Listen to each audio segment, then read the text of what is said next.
जंगल में कहाँ संत मिलते हैं, मिल ही तो गए। 1 घंटा देखते ही रह गए, अजीबो गरीब कौन है यह। तो उन संत के दर्शन से, उनके पुण्य प्रताप से अगले जन्म में वे 3 संतों को भोजन करा। फिर तीसरे जन्म में वह साधु हो गए, चौथे जन्म में दंडी हुए, 5वें जन्म में राजा हुए, 6वें जन्म में राजा होने पर भूल किया तो नरक गए, 7वें जन्म में फिर उनका भजन यथावत चलने लगा। इस प्रकार क्रमशः 24वें जन्म में वे राजकुमार बनकर जन्मे। उन्हें राज्य मिल रहा था, राज्य त्याग दिया, निकल गए भजन में। तो जैन विचारधारा के 24वें तीर्थंकर भगवान महावीर के साधन काल की घटना है कि वह जंगल में एक वृक्ष के नीचे बैठकर भजन कर रहे थे। समीपवर्ती गांव का एक चरवाहा अपने बैल लेकर वहां आया। छाया और शांति देखकर वह वहीं बैठकर विश्राम करने लगा। बैल भी वहीं बैठ गए। थोड़ी देर पश्चात वह चरवाहा उठा और अपने बैलों को वहीं छोड़कर जंगल में घूमने चला गया। कुछ देर के बाद वह लौटकर पुनः वहीं आ गया, किंतु देखा कि वहां बैल नहीं थे। उसने पूछा, महाराज हमारे 2 बैल यहाँ बैठे थे, किधर गए? तो महात्मा ध्यान में लीन थे, कुछ देखा ही नहीं था, इसलिए उससे कुछ बोले ही नहीं, पुनः ध्यान मग्न हो गए।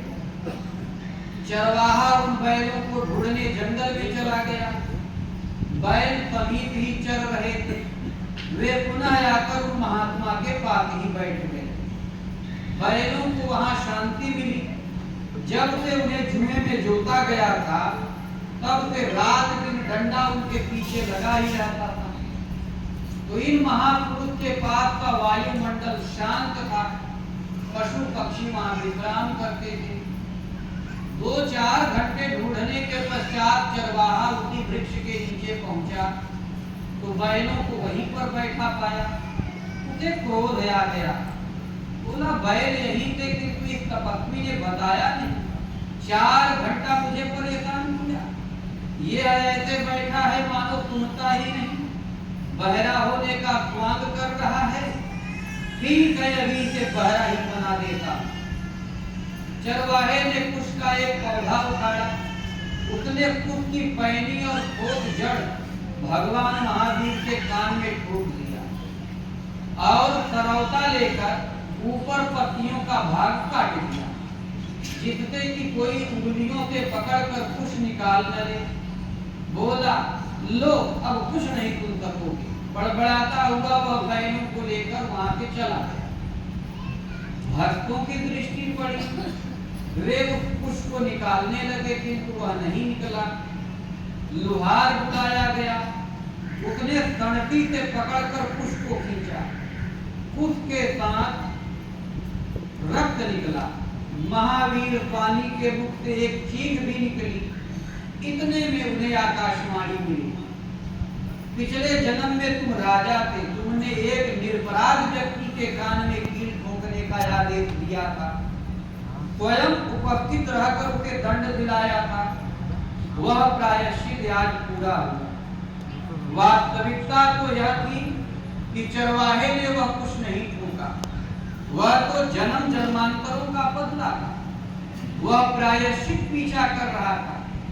संस्कार आया और घटना घट गई। इसलिए अभाव हमारे हृदय के ऊंचे नीचे संस्कारों के परिणाम हैं।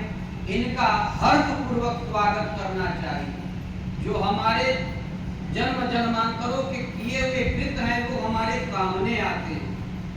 यदि हमारे हृदय में भजन की जागृति है, सदगुरु ने भजन को जागृत कर दिया, वो उसी तरह से निषेध हो जाते हैं, प्रभावहीन हो जाते हैं जैसे रुई।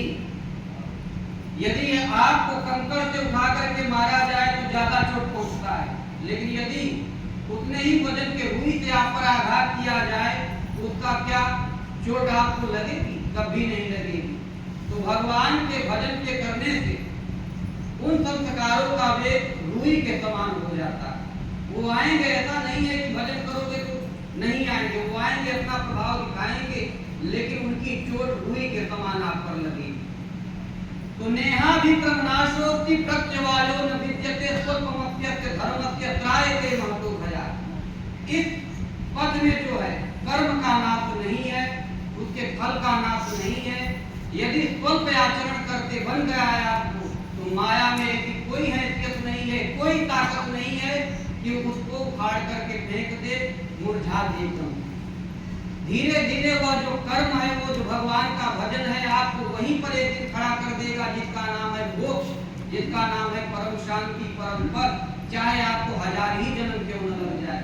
इसलिए समय निकाल कर 2-2.5 घंटे भगवान के एक जो 2-2.5 अक्षर का नाम है उसका सतत जप करना चाहिए। फिर भगवान हृदय में जागृत हो जाते हैं, वह भजन चिंतन जागृत हो जाता है, फिर कल्याण करके ही आपका दम लेता है। बोलिए श्री सद्गुरुदेव भगवान की जय।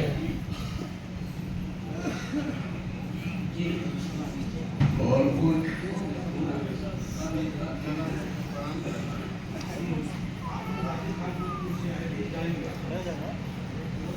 क्या राजस्थान से आए थे, आज जाएंगे।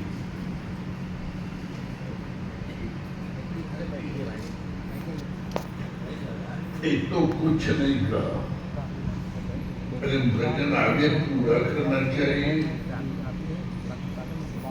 नहीं किया। भजन नहीं था, दृष्टांत था, दृष्टांत का अच्छा छोड़ो,